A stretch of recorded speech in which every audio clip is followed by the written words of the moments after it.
KLF വേദിയിൽ മുഖ്യമന്ത്രി പിണറായി വിജയനെ ഇരുത്തിക്കൊണ്ട് MT വാസുദേവൻ നായർ പറഞ്ഞ പരാമർശം ഇപ്പോൾ വലിയ തോതിൽ ചർച്ചയാവുകയാണ്. എന്തായാലും അരിയാഹാരം കഴിക്കുന്നവർക്ക് MTയുടെ സാഹിത്യം വഴങ്ങും. അതേ മലയാളിക്ക് MT പറഞ്ഞതിന്റെ പൊരുളും ദഹിക്കും.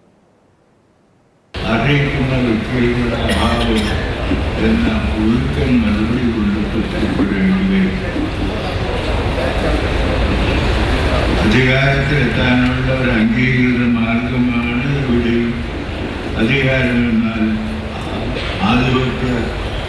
ആധിപത്യമോ സർവാധിപത്യമോ അസംബ്ലിയിലോ പാർലമെന്റിലോ മന്ത്രിസഭയിലോ ഒരു സ്ഥാനം അവസരം ഒരു സ്ഥാനം എന്ന് വെച്ചാൽ ആധിപത്യത്തിനുള്ള ഒരു തുറന്ന അവസരമാണ്. അധികാരം എന്നാൽ ജനസേവനത്തിന് കിട്ടുന്ന മെച്ചപ്പെട്ട അവസരമെന്ന സിദ്ധാന്തത്തെ പാട്ടെന്ന് നമ്മൾ കുഴിവെട്ടി മുമ്പ്.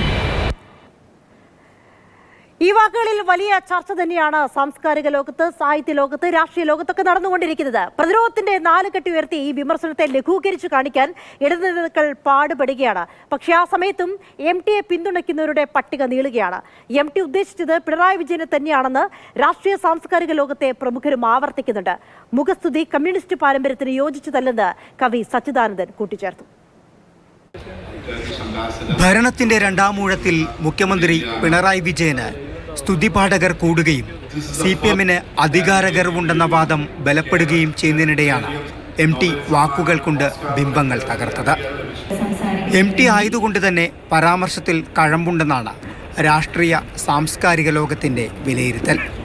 കേരളീയ സമൂഹം ആഗ്രഹിച്ചത് MT പറഞ്ഞുവെന്ന് VD സതീശൻ. ഈ കാലം ആവശ്യപ്പെടുന്ന കാര്യമാണ് അദ്ദേഹം പറഞ്ഞത്. MT ഉദ്ദേശിച്ചത് പിണറായി വിജയനെ തന്നെയെന്ന് K മുരളീധരനും തുറന്നടിച്ചു. കേരളത്തിലെ മുഖ്യമന്ത്രിയുടെ യഥാർത്ഥ രൂപം ഇപ്പോൾ സാഹിത്യകാരന്മാർ വരെ മനസ്സിലാക്കാൻ തുടങ്ങി എന്നുള്ളതിൻ്റെ ഉദാഹരണമാണ് ഇന്നലെ MTയുടെ പ്രസംഗം.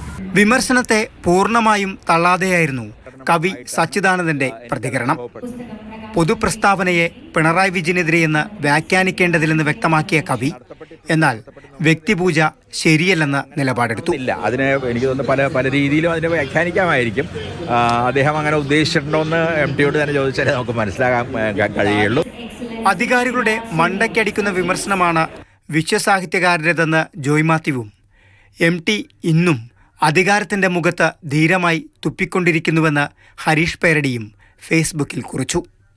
News desk, Mathrubhumi news. ഈ വിഷയമാണ് ഇന്ന് 24 ചർച്ച ചെയ്യുന്നത്. നമുക്കൊപ്പം N ശ്രീകുമാർ, മുതിർന്ന മാധ്യമ പ്രവർത്തകൻ, ജയചന്ദ്രൻ, ഇടത് സഹയാത്രികൻ, രണ്ടുപേരും അതിഥികളായിട്ടുണ്ട്. രണ്ടുപേർക്കും സ്വാഗതം 24ലേക്ക്. ആദ്യം ശ്രീ ജയചന്ദ്രനിലേക്കാണ്. MTയുടെ പരാമർശത്തിൽ പൊള്ളുന്നതാർക്ക്, പൊള്ളേണ്ടതാർക്ക്? ഹലോ, കേൾക്കാമോ? കേൾക്കുന്നുണ്ടോ പറയുന്നത്? കേൾക്കുന്നുണ്ട്, പറയൂ. താങ്കളുടെ ചോദ്യത്തിന് MT തന്നെ ഈ പ്രശ്നമാണല്ലോ വിവാദമാക്കിയിരിക്കുന്നത്. ചർച്ചയിൽ അത് തന്നെയാണല്ലോ പ്രധാനപ്പെട്ട കാര്യം. MT തന്നെ അതിന് ഇന്നലെ വിശദീകരണം നൽകിയത്, അതിന്റെ ഒരു പ്രതികരണം നൽകിയത് താങ്കൾ കണ്ടിട്ടുണ്ടോ എന്ന് എനിക്കറിയില്ല. ഏതായാലും എൻ്റെ കയ്യിൽ ഇത് ഉണ്ട്. അതിൽ അദ്ദേഹം ഇങ്ങനെ പറയുന്നു: കേരള ലിറ്ററേച്ചർ ഫെസ്റ്റിവൽ ഉദ്ഘാടന ചടങ്ങിലെ തന്റെ പ്രസംഗം മാധ്യമങ്ങൾ വിവാദമാക്കുന്നതിൽ അടിസ്ഥാനമില്ല. പ്രസംഗം സംബന്ധിച്ച മാധ്യമങ്ങളുടെ വ്യാഖ്യാനത്തിലും ചർച്ചയിലും എനിക്ക് പങ്കില്ല. എന്റെ വാക്കുകൾ സംസ്ഥാന സർക്കാരിനെയോ മുഖ്യമന്ത്രിയോ ഉദ്ദേശിച്ചല്ല. റഷ്യയിലടക്കമുള്ള സാഹചര്യങ്ങൾ പരാമർശിച്ചതിന്റെ അർത്ഥം മലയാളം അറിയുന്നവർക്ക് മനസ്സിലാകും. അത് കേരളത്തെ സൂചിപ്പിക്കാനല്ല. മാധ്യമങ്ങൾ കൽപ്പിച്ച് പറയുന്ന വിവാദത്തിനും ചർച്ചയ്ക്കും ഞാനും പ്രസംഗവും ഉത്തരവാദിയല്ല. ശുദ്ധ മലയാളത്തിലാണ് ഞാൻ സംസാരിച്ചത്. അതിനെ ചൊല്ലി മുഖ്യമന്ത്രിയെയും മറ്റും വലിച്ചിഴക്കേണ്ടതില്ല. MT വാസുദേവൻ നായർ. ഇതാണ് അദ്ദേഹത്തിന്റെ പ്രതികരണം.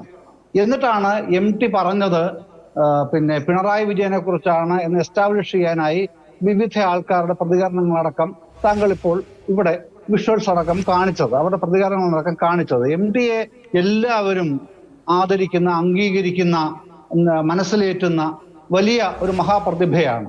അദ്ദേഹം പറയുന്ന ഏതു വാക്കിനും അതിൻ്റെതായ തൂക്കം നൽകുന്നവരാണ് മലയാളത്തിലെ എല്ലാവരും, അക്ഷരസ്നേഹികളായ എല്ലാവരും. ഏത് അധികാരി വന്നാലും അതങ്ങനെ തന്നെയാണ് എക്കാലവും ചെയ്തു പോന്നിട്ടുള്ളതും. അതിലൊന്നും ആർക്കും ഒരു തർക്കവും പറയാൻ കഴിയില്ല. MTയുടെ വാക്കുകൾക്ക് കാലികമായ പ്രസക്തി എന്നെന്നും കൊടുത്തിട്ടുമുണ്ട്. പക്ഷെ താൻ ഇന്നലെ ഈ കേരള ലിറ്ററേച്ചർ ഫെസ്റ്റിവലിൽ വായിച്ച പ്രസംഗം അത് പിന്നെ മുഖ്യമന്ത്രിയെ ഉദ്ദേശിച്ചല്ല എന്ന് അദ്ദേഹത്തിന് തന്നെ എന്തുകൊണ്ടാണ് ഒരു പ്രതികരണക്കുറിപ്പ് ഇറക്കേണ്ടി വന്നതെന്ന് ആലോചിക്കുമ്പോഴാണ് അതിന്റെ മറ്റൊരു വശം വ്യക്തമാവുന്നത്. അദ്ദേഹത്തിന്റെ ഈ പ്രസംഗത്തിൽ പിന്നെ 20 വർഷം മുമ്പ് 2003 നമ്മുടെ കാരശ്ശേരി മാഷ് എം.എൻ. കാരശ്ശേരി മാഷ് ആമുഖം എഴുതി പ്രസിദ്ധീകരിച്ച തൃശ്ശൂർ കറണ്ട് ബുക്സ് പ്രസിദ്ധീകരിച്ച തിരഞ്ഞെടുത്ത ലേഖനങ്ങൾ എന്ന MDയുടെ പുസ്തകത്തിലെയാണ് അതിലെ പിന്നെ ഒരു അധ്യായമാണ് ഈ വായിച്ചത്.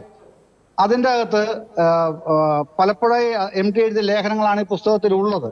അതിലെ സന്ദർഭത്തിന്റെ പ്രാധാന്യമനുസരിച്ച് 4 വാചകം അദ്ദേഹം തുടക്കത്തിലും ഒടുക്കത്തിലും ഇന്നലത്തെ കേരള പ്രസംഗത്തിൽ കൂട്ടിച്ചേർത്തിട്ടുണ്ട്. പിന്നെ ഈ സാഹിത്യോത്സവത്തിൽ ആദ്യ വർഷം ഞാൻ പങ്കെടുത്തിരുന്നു. ഇത് 7ാമത്തെ വർഷമാണെന്ന് അറിയുന്നു. സന്തോഷം. ചരിത്രപരമായ ഒരാവശ്യത്തെക്കുറിച്ച് ഇവിടെ പറയാൻ ആഗ്രഹിക്കുന്നു എന്ന് പറഞ്ഞാണ് പ്രസംഗം തുടങ്ങിയത്. അവസാനിപ്പിക്കുമ്പോൾ ആ സംഗതി അതും 2 വാചകം പറയുന്നുണ്ട്. അതിൽ ചരിത്രപരമായ ആവശ്യം എന്നുള്ളതാണ് ഇതിന്റെ ഹെഡിങ് തന്നെ. ഞാൻ എൻ്റെ അതിന്റെ ആ പുസ്തകത്തിന്റെ അതിന്റെ കോപ്പി എൻ്റെ ഉണ്ട്. അത് വേണമെങ്കിൽ അത് കാണിക്കുകയും ചെയ്യാം. അപ്പോൾ ഇത് അന്ന് പ്രസിദ്ധീകരിച്ചാലേ അന്ന് ഒരു കാര്യം ഓർക്കണം. ഇപ്പൊ VD സതീശൻ പറഞ്ഞു, കെ മുരളീധരൻ പറഞ്ഞു, ആരൊക്കെയോ പിന്നീടും പറഞ്ഞല്ലോ. അന്ന് കേരളം ഭരിക്കുന്നത് AK ആന്റണിയാണ് മുഖ്യമന്ത്രിയായിട്ട്. ദേശീയ തലത്തിൽ നോക്കിയാൽ വാജ്പേയിയുടെ ഭരണമാണ്, AB വാജ്പേയിയുടെ ഭരണവുമാണ് കേന്ദ്രത്തിൽ. അപ്പൊ ഇത് അവരെ ഉദ്ദേശിച്ചാണ് വിമർശനം എന്നുള്ള അഭിപ്രായമൊന്നും ഞാൻ മുമ്പോട്ട് വെക്കുന്നില്ല. അങ്ങനെ ആയിക്കൂടാ എന്നുകൂടി ഉണ്ടോ ശ്രീ M. ജയചന്ദ്രൻ? കാരണം ഈ ഭരണത്തെക്കുറിച്ച് പറയുന്നു, അമിതാധികാരത്തെക്കുറിച്ച് പറയുന്നു. അപ്പോൾ സ്വാഭാവികമായും പിണറായി വിജയൻ ഇരിക്കുന്ന വേദിയിലാണ് ഇങ്ങനെ ഒരു പരാമർശം MT നടത്തുന്നത്. അപ്പോൾ പാർട്ടി മുഖപത്രത്തിൽ ഇതുമായി ബന്ധപ്പെട്ട് MT തന്നെ വിശദീകരിക്കുന്നു എന്ന് പറയുന്നു. അതേ MT ആ വേദിയിൽ ചർച്ച നടത്തിയ NE സുധീർ, അദ്ദേഹത്തെ താങ്കൾക്ക് അറിയാലോ, അദ്ദേഹം ഒരു പക്ഷം പിടിക്കുന്ന ഒരാളല്ല. അദ്ദേഹത്തോട് പറഞ്ഞത്, ഞാൻ വിമർശിക്കുകയായിരുന്നില്ല, ചില യാഥാർത്ഥ്യം പറയണമെന്ന് തോന്നി പറഞ്ഞു, അത്ര തന്നെ. അതാർക്കെങ്കിലും ആത്മവിമർശനത്തിന് വഴിയൊരുക്കിയാൽ അത്രയും നല്ലത് എന്ന് പറയുന്നു. അങ്ങനെ പറഞ്ഞാണ് വ്യാഖ്യാനത്തെ ഏത് തരത്തിലും വ്യാഖ്യാനിച്ചു കൊണ്ടുപോകാം. അപ്പോൾ മുഖ്യമന്ത്രി പിണറായി വിജയൻ ഇരിക്കുന്ന ഒരു വേദിയിൽ, അദ്ദേഹവും ഭരണകർത്താവാണല്ലോ, അങ്ങനെ വ്യാഖ്യാനിക്കുന്നവർക്ക് അങ്ങനെ വ്യാഖ്യാനിക്കുന്നതിൽ എന്താണ് തെറ്റ്? ഇപ്പൊ താങ്കൾ ശരിയായ വഴിയിലേക്ക് വന്നു, നന്ദി. അത്രത്തോളം നല്ലത്. ഇതുവരെ പറഞ്ഞുകൊണ്ടിരുന്നത് അങ്ങനെയല്ല. ഇത് പിണറായി വിജയന്റെ ഭരണത്തെ വിമർശിക്കുകയാണ് MT ചെയ്തതെന്നാണ് എസ്റ്റാബ്ലിഷ് ചെയ്യാൻ ശ്രമിച്ചത്. അതിൽ നിന്ന് ഒരു ചെറിയ മാറ്റം വരുത്തുന്നത് നല്ലതാണ്. അത് ഭരിക്കുന്ന ആർക്കെതിരെയുള്ള വിമർശനമായിട്ട് നമുക്കത് എടുക്കാം. അത് ആന്റണിയുടെ കാലത്ത് പറഞ്ഞതാണെങ്കിൽ ആന്റണിയെ മാത്രമല്ല, വാജ്പേയിയെ മാത്രമല്ല, പിണറായി വിജയനെയും നരേന്ദ്രമോദിയെയും കൂടി ഉദ്ദേശിച്ചാണ് പറഞ്ഞത് എന്നുകൂടെ നമുക്ക് കൂട്ടിച്ചേർക്കാം. ഒരു തെറ്റുമില്ല. ഏത് കാലത്തെ ഭരണാധികാരികളെ വിമർശിക്കുന്ന തരത്തിലുള്ള MDയുടെ വാചകങ്ങളെ ആ നിലയ്ക്ക് തന്നെ മുഖവിലേക്ക് തന്നെ എടുക്കണം. കാരണം MD ഏതെങ്കിലും രാഷ്ട്രീയ പ്രസ്ഥാനങ്ങളുടെ ഭാഗമല്ല, ഏതെങ്കിലും രാഷ്ട്രീയ നേതാക്കളെ അതത് കാലത്ത് വിമർശിക്കുന്ന ആളുമല്ല. അദ്ദേഹം പൊതു രാഷ്ട്രീയ കാര്യങ്ങളിൽ അത്തരം ഒരു നിലപാടെടുത്ത് രാഷ്ട്രീയമായി ഇടപെട്ട് ഒരു അഭിപ്രായം പറഞ്ഞ് നേതാക്കളെ തിരുത്തിക്കാൻ ശ്രമിക്കുന്ന അത്തരത്തിലുള്ള നിലപാട് MD ഒരു കാലത്തും സ്വീകരിച്ചിട്ടില്ല. അതുകൊണ്ട് തന്നെ MDയുടെ പ്രസംഗങ്ങളെ അങ്ങനെ ഒരു കള്ളിയിലാക്കുന്നത് അദ്ദേഹത്തിനോട് ചെയ്യുന്ന അനീതിയായിട്ടാണ് ഞാൻ വിചാരിക്കുന്നത്. അപ്പോൾ NE സുധീർ പറഞ്ഞു, NE സുധീറിനെ ഞാൻ അവിശ്വസിക്കുന്നതേ ഇല്ല. അദ്ദേഹം പറഞ്ഞത് വസ്തുതയുമായിരിക്കാം. പക്ഷേ തന്റെ പ്രസംഗത്തെ പറ്റി ഒരു ദുർവ്യാഖ്യാനം വന്നു എന്ന് തോന്നിയത് കൊണ്ടാണല്ലോ MDക്ക് തന്നെ അതിനെ സംബന്ധിച്ച് പ്രതികരിക്കേണ്ടി വന്നത്. ആ പ്രതികരണത്തിൽ അദ്ദേഹം പറയുന്നു, ഞാൻ മുഖ്യമന്ത്രിയെ സംസ്ഥാന ഭരണകൂടത്തെ അല്ല വിമർശിച്ചത്, അത് വായിക്കുന്ന മലയാളം അറിയുന്ന ആർക്കും അത് മനസ്സിലാവുകയും ചെയ്യും എന്ന് പറയുമ്പോൾ നമ്മൾ അതിന് പിന്നെ ഈ സാർവകാലികമായ ഒരു പ്രസക്തി ഉണ്ട് വിമർശനത്തിന് വഴിയൊരുക്കിയാൽ അത്രയും നല്ലത്, ഞാൻ വിമർശിക്കുകയായിരുന്നില്ല, ചില യാഥാർത്ഥ്യം പറയണമെന്ന് തോന്നി എന്നുള്ള MTയുടെ വാക്ക് റദ്ദ് ചെയ്യുന്നില്ലേ? അല്ല, അത് അദ്ദേഹം പറഞ്ഞത് സുധീറല്ലേ പറയുന്നത്. പക്ഷെ MTയുടെ സ്റ്റേറ്റ്മെന്റ് നോക്കൂ, അത് ഞാൻ ആദ്യം വായിച്ചല്ലോ. ആ സ്റ്റേറ്റ്മെന്റിൽ അങ്ങനെ ഒരു അക്ഷരം പോലും ഇല്ലല്ലോ. സുധീർ പറഞ്ഞതായി പറയുന്ന കാര്യത്തിൽ MT പറഞ്ഞതായി പറയുന്നു. പക്ഷെ MTയുടെ സ്വന്തം പിന്നെ റെസ്പോൺസിൽ, അദ്ദേഹത്തിന്റെ റിയാക്ഷനിൽ അത്തരത്തിലൊരു അക്ഷരമുണ്ടോ അദ്ദേഹത്തിന്റെ വിശദീകരണ കുറിപ്പിൽ? ഇല്ലല്ലോ.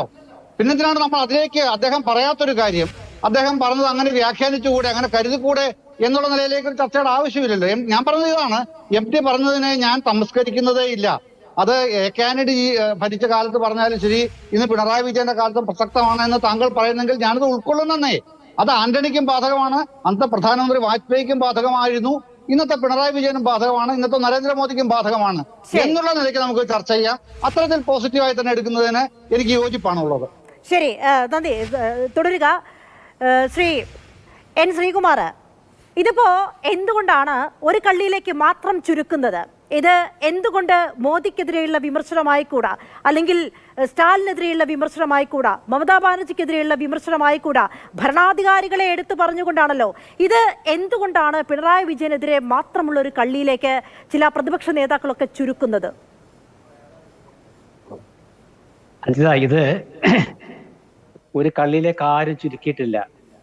MT പറഞ്ഞ പ്രസംഗം ഇന്ന് മാതൃഭൂമിയിലും മലയാള മനോരമയിലും പൂർണ്ണമായിട്ടും കൊടുത്തിട്ടുണ്ട്. അത് വായിച്ചാൽ മതി എൻ്റെ സുഹൃത്ത് ജയേന്ദ്രൻ. ആരെന്ത് പറഞ്ഞാലും ഞങ്ങൾ ഉൾക്കൊള്ളില്ല എന്നൊരു പാർട്ടി തീരുമാനിച്ചാൽ ഒരു രക്ഷയില്ല. നിങ്ങൾ എത്ര പറഞ്ഞാലും ഞങ്ങളത് ഉൾക്കൊള്ളില്ല, ഞങ്ങൾ നന്നാകാൻ തീരുമാനിച്ചിട്ടില്ല, ഞങ്ങളെക്കുറിച്ചല്ല നിങ്ങൾ പറയുന്നത് എന്ന് പറഞ്ഞുകൊണ്ടിരുന്നാൽ ഒന്നും ചെയ്യാൻ കഴിയില്ല. MT വാസുദേവൻ മോദിയെക്കുറിച്ച് പറയാൻ ഇന്നലത്തെ ആ വേദി വേണ്ടല്ലോ, ഒരു പ്രസ്താവന നേരത്തെ കൊടുക്കായിരുന്നല്ലോ. ഇന്നലത്തെ വേദിയിൽ മുഖ്യമന്ത്രിയെ പങ്കെടുത്തത്. മുഖ്യമന്ത്രിയെ കുറിച്ചോ പിണറായി വിജയനെ കുറിച്ചോ MT ഒന്നും മിണ്ടിയിട്ടില്ല. 90 വയസ്സ് കഴിഞ്ഞ MT കഴിഞ്ഞ 2-3 മാസമായിട്ട് കേരളത്തിൽ കാണുന്ന കൊള്ളരുതായ്മയ്ക്കെതിരെയുള്ള ആത്മരോഷം എഴുതിക്കൊണ്ടുവന്നാണ് പ്രകടിപ്പിച്ചത്. അത് നിമിഷ പ്രസംഗമല്ല, അത് പ്രകട പ്രസംഗം പോലെയാണ്. എഴുതിക്കൊണ്ടുവന്നിട്ടാണ് പ്രസംഗിച്ചത്. തെറ്റല്ല, എഴുതി വായിച്ചതാണ്. അത് ലേഖനമായിട്ട് പത്രങ്ങളിലും കൊടുത്തു. എന്നിട്ട് ഇന്ന് പറയുന്നു അത് മോദിയെ കുറിച്ചാണെന്ന്. MT അപമാനിക്കുന്നോ? കേരളത്തിലെ CPM നേതാക്കള്, LDF കൺവീനർ MT അപമാനിക്കുന്നോ? ഇവിടുത്തെ സർക്കാർ MT അപമാനിക്കുന്നോ? ജ്ഞാനപീഠ ജേതാവിനെ, കേരളത്തിൽ ഒരുപാട് പുരസ്കാരങ്ങൾ കൊടുത്ത് സർക്കാർ ബഹുമാനിച്ച സാഹിത്യ അക്കാദമിയുടെ മുൻ പ്രസിഡന്റിനെ CPM അപമാനിക്കുകയാണോ? ഞങ്ങളെ കുറിച്ചല്ല പറയുന്നത് പറഞ്ഞിട്ട്, മോദിയെ കുറിച്ചാണെന്ന് പറഞ്ഞിട്ട്, പ്രധാനമന്ത്രിയെ കുറിച്ചാണ് പറഞ്ഞെങ്കിൽ അത് MT വാസുദേവൻ പറയും. LDF കൺവീനർ അല്ല പറയേണ്ടത്, LDF കൺവീനർ അല്ല പറയേണ്ടത്. ഇന്നലെ MT പറഞ്ഞ കാര്യം അദ്ദേഹം എന്താ പറഞ്ഞത്? EMSനെയാണ് ഉദ്ധരിച്ചത്. EMSനെ ഉദ്ധരിച്ചത് എന്തിനാ? അത് കമ്മ്യൂണിസ്റ്റ് മുഖ്യമന്ത്രി ആയതുകൊണ്ടാണ്. നേരെ മറിച്ച് AK ആന്റണിക്കെതിരെയോ ഉമ്മൻചാണ്ടിക്കെതിരെയോ ഒക്കെ ആണെങ്കിൽ ആ കാലത്തുള്ള കോൺഗ്രസിന്റെ പട്ടംനാണുപിള്ളയോ R ശങ്കരനെയോ ഒക്കെ ഉദ്ധരിക്കും. ഇത് EMSനെയാണ് ഉദ്ധരിച്ചത്. എന്തുകൊണ്ടാണ് മറ്റു കോൺഗ്രസ് മുഖ്യമന്ത്രിമാരെ ഉദ്ധരിക്കാതിരുന്നത്? അദ്ദേഹം ഉമ്മൻചാണ്ടിയെ കുറിച്ചോ അദ്ദേഹത്തിന് ഉദ്ധരിക്കാമായിരുന്നല്ലോ. എന്താ ഉദ്ധരിക്കാതിരുന്നത്? അപ്പൊ EMSനെ ഉദ്ധരിച്ചാല് ഇവര് നന്നാവൂ. കോൺഗ്രസ് മുഖ്യമന്ത്രിമാരെ ഉദ്ധരിച്ചാൽ അത് തെറ്റിദ്ധരിക്കപ്പെടും. നന്നാവുന്നെങ്കിൽ നന്നാവട്ടെ. എന്റെ 90-ാം വയസ്സിൽ ഞാനിതാ ഇവരോടൊരു ഉപദേശം കൊടുക്കുന്നു, അത് ഉൾക്കൊള്ളില്ല, ഞങ്ങളത് ഉൾക്കൊള്ളില്ല എന്ന് CPM പറയുകയാണ് ആവർത്തിച്ച്. എന്ത് ചെയ്യാൻ പറ്റും? ഇവിടെ എന്റെ സുഹൃത്ത് ജയേന്ദ്രൻ ഒരു പ്രസ്താവന വായിച്ചു. അതെനിക്ക് തോന്നുന്ന CPMന്റെ മുഖപത്രത്തിൽ വന്ന പ്രസ്താവനയാണെന്ന് വിചാരിച്ചു. ഞാൻ കരുതുന്നു, എനിക്കറിയില്ല, വേറെ ഒരു പ്രസിദ്ധീകരണത്തിൽ ഞാൻ അത് കണ്ടില്ല. അങ്ങനെയാണെങ്കിൽ സഖാക്കൾക്ക് വേണ്ടി മാത്രം MT വാസുദേവൻ നായർ കുറിപ്പ് കൊടുത്തോ? എനിക്കറിയില്ല. പിന്നെ ഏത് പത്രത്തിലാ വന്നത്? മറിയക്കുട്ടിക്കെതിരെ ഒരു വാർത്ത കൊടുത്ത് മാപ്പ് പറഞ്ഞ ഒരു പത്രം അല്ലേ? അപ്പൊ പിന്നെ നമ്മൾ ഈ KSUവിന്റെ നേതാവിനെതിരെ വ്യാജരേഖ ചമച്ച ഒരു പത്രം, അതിലാണോ വന്നത്? എനിക്കറിയില്ല. അതിലാണെങ്കിൽ അത് ഞാൻ വിശ്വസിക്കുന്നില്ല. അല്ലെങ്കിൽ അത് ശരിയാണെങ്കിൽ അവർ MT തന്നെ പറയട്ടെ. MT എന്താ പറഞ്ഞത്? MT പറഞ്ഞ സുധീറിനോടാ പറഞ്ഞത്. സുധീർ നുണ പറയേണ്ട കാര്യമുണ്ടോ? സുധീർ എന്ന് പറഞ്ഞത് കേരളത്തിലെ സാഹിത്യ സേവന രംഗത്ത് അറിയപ്പെടുന്ന ഒരാളല്ലേ. അദ്ദേഹത്തിന് എന്തിനാ MT എങ്ങനെ വലിച്ചഴിച്ച് കുറ്റാരോപണമാക്കേണ്ട കാര്യം എന്താ? അദ്ദേഹം പറഞ്ഞു MT ഉദ്ദേശിച്ച ഇതാണ്. ശരി, MT ഉദ്ദേശിച്ച അതാണ്, ഞങ്ങളത് ഉൾക്കൊള്ളുന്നു, ഞങ്ങൾ MTയെ വിശ്വസിക്കുന്നു, ഞങ്ങൾക്ക് തെറ്റുണ്ട്, തിരുത്തും എന്നല്ല പറയുന്നത്. സാഹിത്യ അക്കാദമി പ്രസിഡന്റ് സച്ചിദാനന്ദ മാഷ്, എനിക്ക് അദ്ദേഹത്തോട് എനിക്ക് അദ്ദേഹത്തിന്റെ ആ ഒരു ഗതിയിൽ ഞാൻ ദുഃഖിക്കുന്നു. സാഹിത്യ അക്കാദമിയുടെ പ്രസിഡന്റ് ആയിരുന്നു MT വാസുദേവൻ നായർ. അദ്ദേഹത്തെ പ്രസിഡന്റ് ആക്കിയത് കമ്മ്യൂണിസ്റ്റുകളല്ല കേട്ടോ. വർഷങ്ങളായിട്ട് കേരളത്തിലുണ്ട് MT. അദ്ദേഹത്തെ പ്രസിഡന്റ് ആക്കിയത് മുഖ്യമന്ത്രിയുടെ പേര് AK ആന്റണി എന്നാണ്.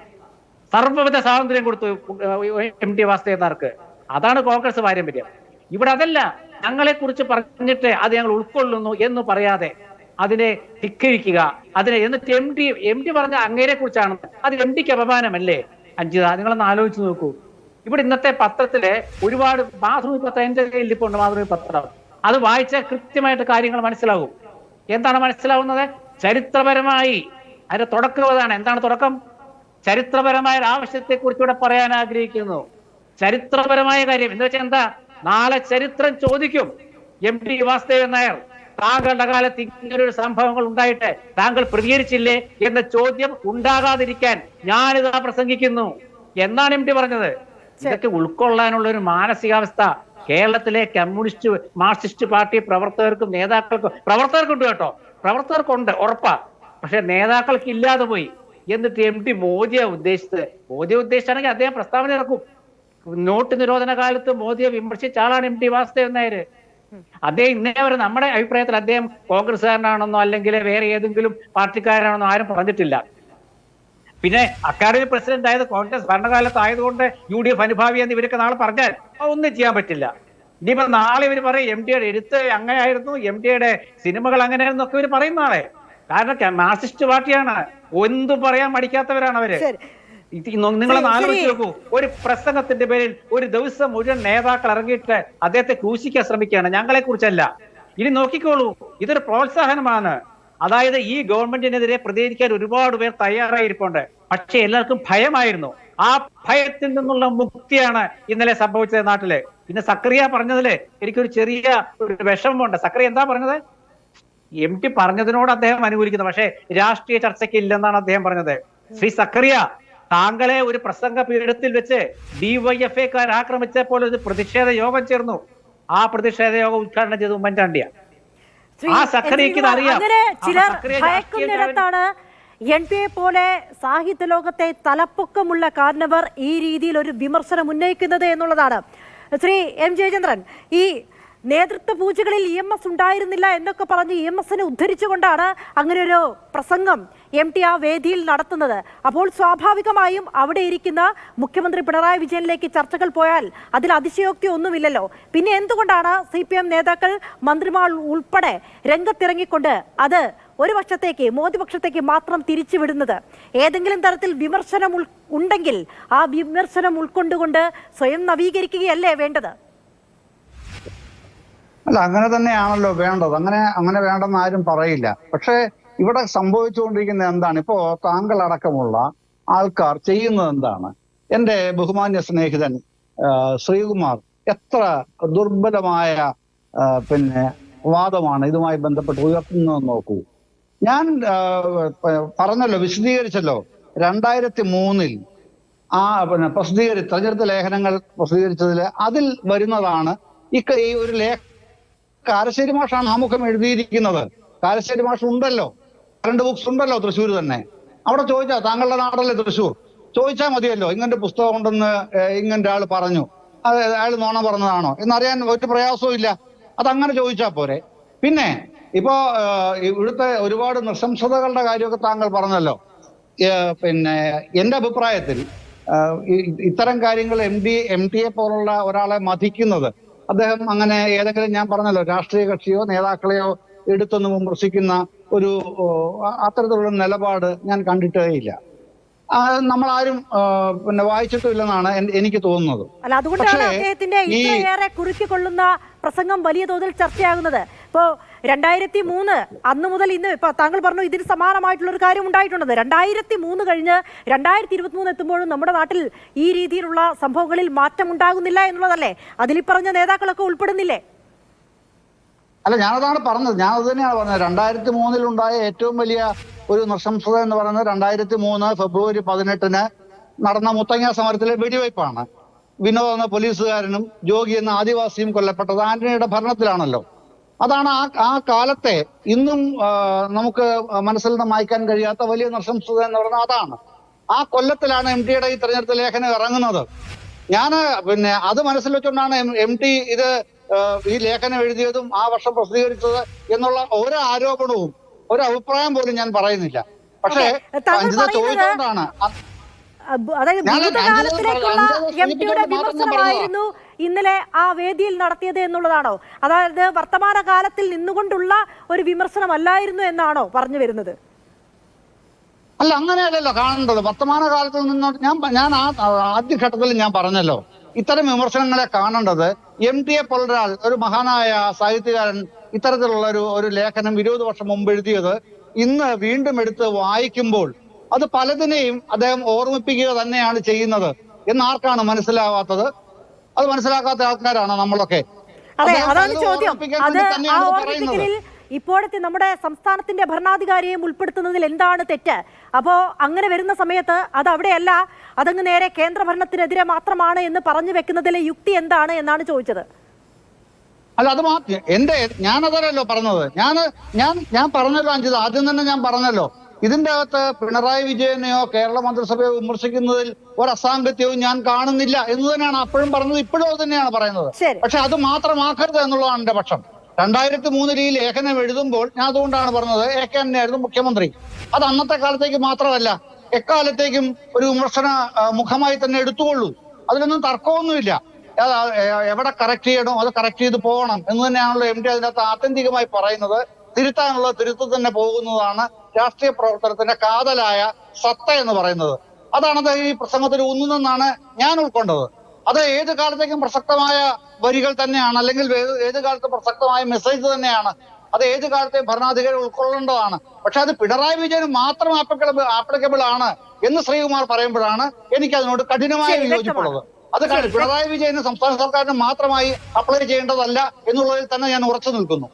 ശരി, അതാണ് ശ്രീ എൻ ശ്രീകുമാർ, അതിനുള്ള മറുപടി എന്താണ്? ഇത് പിണറായി വിജയനിലും മാത്രം കേന്ദ്രീകരിക്കേണ്ടതാണോ? ഭരണകർത്താക്കൾക്കെതിരെ, അധികാരത്തിനെതിരെ, അമിതാധികാര പ്രയോഗത്തിനെതിരെ പറയുന്ന സമയത്ത് ഇവിടെ പ്രധാനമന്ത്രി നരേന്ദ്രമോദി ഉൾപ്പെടെ ഈ CPM നേതാക്കളൊക്കെ പറയുന്നത് പോലെ ആ രീതിയിലുള്ള ഒരു വിമർശനമായി കൂടി ആ പ്രസംഗത്തെ കരുതുന്നതിൽ എന്താണ് തെറ്റ്? ഇപ്പൊ EMS ഉദ്ധരിച്ചു എന്നതുകൊണ്ട് മാത്രം അത് പിണറായി വിജയനിലേക്ക് ഒതുക്കേണ്ടതുണ്ടോ എന്നാണ് ചോദ്യം. അല്ല, ആ പ്രസംഗം നമ്മൾ പ്രസംഗം കേട്ടില്ലല്ലോ. നമ്മൾ പത്രത്തിൽ വന്ന ആ പ്രസംഗത്തിന്റെ പൂർണ്ണരൂപം വായിക്കുകയാണ് ചെയ്തത്. ആ പ്രസംഗം അത് വായിച്ചവർക്ക് 2003 കറണ്ട് ബുക്സ് എഴുതിയ പുസ്തകത്തിലൊക്കെ ചേർക്കലുകൾ ഉണ്ടെന്ന് ജയേന്ദ്രൻ പറഞ്ഞല്ലോ. ഒരു കാര്യം നമ്മൾ ഒരിക്കൽ പറഞ്ഞത് ആവർത്തിക്കണമെങ്കിൽ അതിന്റെ അർത്ഥം എന്താ? ഇനിയെങ്കിലും നന്നാകൂ. വീണ്ടും ഓർമ്മിപ്പിക്കുന്നു, കുറച്ചുകൂടെ കാര്യങ്ങൾ പറയുന്നു. MT പ്രസംഗം അവസാനിപ്പിച്ചത് എങ്ങനെയാണ്? അധികാരത്തിൽ EMS അങ്ങനെ ആയിരുന്നില്ല. അധികാരത്തിലിരിക്കുന്നവർ ആരാ അധികാരത്തിലിരിക്കുന്നത്? ഇപ്പൊ ആരാ അധികാരത്തിലിരിക്കുന്നത് കേരളത്തില്? എന്നാൽ ഡൽഹിയിലത്തെ കാര്യമാണെങ്കിൽ ജവഹർലാൽ നെഹ്റുവിന്റെ ഒക്കെ ആണല്ലോ ഉദ്ധരിക്കേണ്ടത്. ഇവിടെ ആരാ അധികാരത്തിലിരിക്കുന്നത്? EMS അങ്ങനെ ആയിരുന്നില്ല എന്ന് പറഞ്ഞിട്ട് MT പറയാണ്, അധികാരത്തിലിരിക്കുന്നവർ ഇത് ഉൾക്കൊണ്ട് പ്രവർത്തിക്കാൻ തയ്യാറാകുമെന്ന് പ്രത്യാശിച്ചുകൊണ്ട് എന്റെ വാക്കുകൾ അവസാനിപ്പിക്കുന്നു. ആ പ്രത്യാശ എന്താണ്? അവിടെ ഇരിക്കുന്നുണ്ട് അധികാരത്തിലുള്ള ആള് ആ വേദിയില്. ഇത് പറയാനുള്ള കാരണം എന്താ? സമകാലിക കേരളത്തിലെ സംഭവ വികാസങ്ങളാണ്. എന്ന് വെച്ചാൽ ചെടിച്ചട്ടി എടുത്ത് തലക്കടിച്ചത് രക്ഷാപ്രവർത്തനമാണെന്ന് പറഞ്ഞ മുഖ്യമന്ത്രിയുടെ അഭിപ്രായം നിലനിൽക്കുമ്പോഴാണ് ഈ അഭിപ്രായം പറയുന്നത്. അല്ലാണ്ട് MTക്ക് വേറെ അഭിപ്രായം എന്താ ഉള്ള ഇക്കാര്യത്തിൽ? ഇവിടെ എന്താണ് പ്രസക്തി? ഇപ്പോഴെന്താണ് പ്രസക്തി കേരളത്തിലെ പ്രസക്തി എന്ന് പറയുന്നത് ഇപ്പോൾ കണ്ടുകൊണ്ടിരിക്കുന്ന ഈ പൂജകള്, പിണറായി വിജയന് അനുകൂലമായ വാഴ്ത്തുപാട്ടുകള്, ദൈവത്തിന്റെ വരദാനമാണെന്നുള്ള അഭിപ്രായങ്ങള്, ഇതൊക്കെ കമ്മ്യൂണിസ്റ്റ് ഭരണത്തിൽ കണ്ടതാണ്. ഒരു കമ്മ്യൂണിസ്റ്റ് ഭരണത്തിൽ ഇത് പാടില്ല എന്ന് MT വാസുദേവൻ നായരെ പോലെ ഒരാൾ, കേരളത്തിന്റെ സാഹിത്യ ലോകം എക്കാലവും ഏറ്റവും ഉന്നതിയിൽ നിർത്തുന്ന ഒരാൾ, കേരളത്തിന്റെ പൊതുസമൂഹത്തെ പഠിച്ച് നോവലുകളും എഴുതി സിനിമകൾക്ക് തിരക്കഥകൾ എഴുതി സംവിധാനം ചെയ്ത ഒരാൾ ഇത് പറയുമ്പോൾ വേറെ എന്തിനാണ് നമ്മൾ അന്വേഷിക്കുന്നത്? ഇത് CPMകാർക്ക് മാത്രമേ മനസ്സിലാകത്തുള്ളൂ.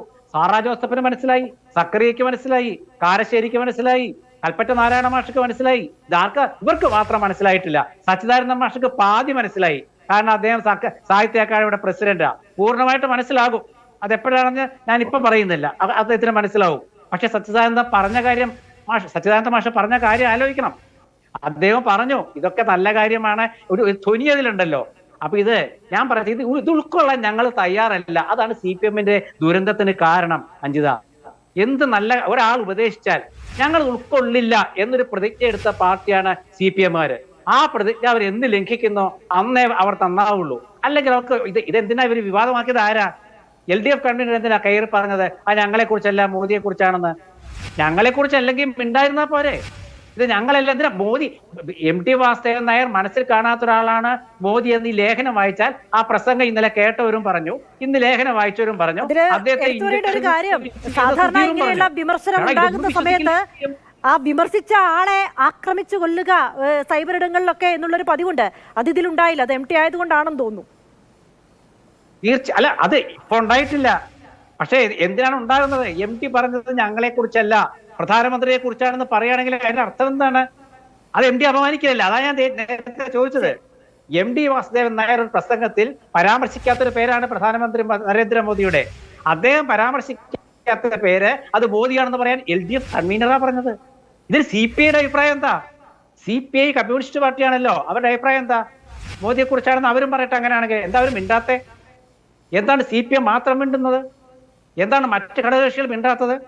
ഒരുപാട് സാഹിത്യ ലോകത്തുള്ള ഒരുപാട് പേര് CPM-നെ അനുകൂലിച്ച് നിൽക്കുന്നവരുണ്ടല്ലോ. കുറെ പേരുടെ കഴുത്തില് കേരളശ്രീ പട്ടങ്ങൾ കെട്ടിക്കൊടുത്തിട്ടുണ്ടല്ലോ. അവരൊക്കെ എവിടെ? MT ആണ് പറഞ്ഞത്. 90 വയസ്സ് കഴിഞ്ഞ കേരളത്തിന്റെ കഥാനായകനാണ് പറഞ്ഞത്. കേരളത്തിന്റെ ചരിത്രത്തിൽ, അതായത് നമ്മുടെ ചരിത്രത്തിൽ MT വാസുദേവൻ നായർ പറഞ്ഞ ഈ അഭിപ്രായം, അത് സാധാരണ നമ്മൾ പറയുന്നുണ്ട് തങ്കലിപികളിൽ ലിപികളിൽ ഈ പ്രസംഗം അവിടെ രേഖപ്പെടുത്തി കിടക്കും. അതാണ് MT ആഗ്രഹിച്ചത്. അതാണ് അദ്ദേഹം തുടക്കത്തിൽ പറഞ്ഞത്. ഞാൻ ആഗ്രഹിക്കുന്നു. എന്താഗ്രഹിക്കുന്നു? ഈ ചരിത്രപരമായ കാര്യം പറയാൻ. എന്നിട്ട് അവസാനിപ്പിക്കുന്ന എന്താണ്? EMS അങ്ങനായിരുന്നില്ല. അധികാരത്തിൽ ഇരിക്കുന്നവർ അതറിഞ്ഞ് പെരുമാറണം എന്ന് പറഞ്ഞതിന്റെ അർത്ഥം എന്താണ്?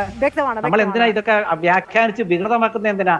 ഞാൻ എന്റെ സുഹൃത്ത് ജയേന്ദ്രനോട് പറയാനുള്ളത്, താങ്കൾ പത്രപ്രവർത്തനവും ബൗദ്ധിക തലത്തിൽ പ്രവർത്തിക്കുന്ന ഒരാളാണ്.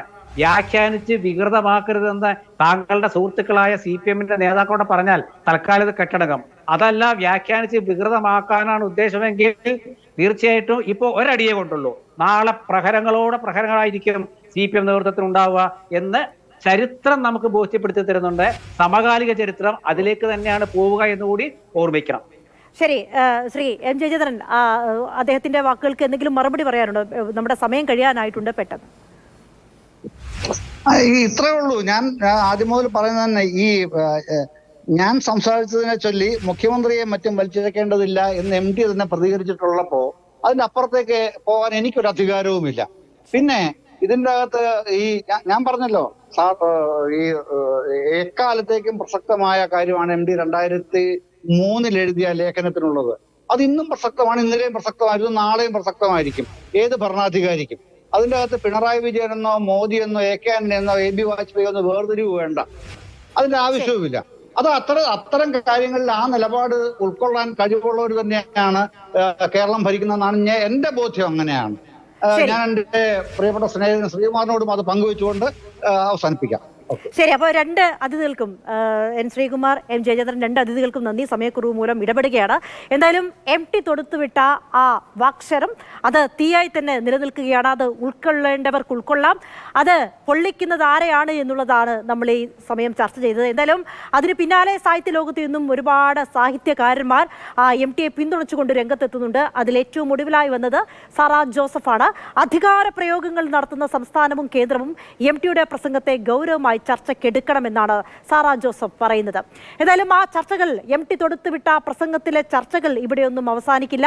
അത് അങ്ങോട്ടും ഇങ്ങോട്ടും. രാജാവ് നഗ്നനാണെന്ന് വിളിച്ചു പറയുന്ന സമയത്ത് ആ നഗ്നനായ രാജാവ് ആരാണ് എന്ന് സ്വയം ചോദിക്കുകയും അത് അപ്പുറത്തെ കള്ളിയിലേക്ക് തള്ളിവിടുകയും ചെയ്യുന്നത് പതിവാണ്. അതിവിടെയും നടക്കുന്നുണ്ട്.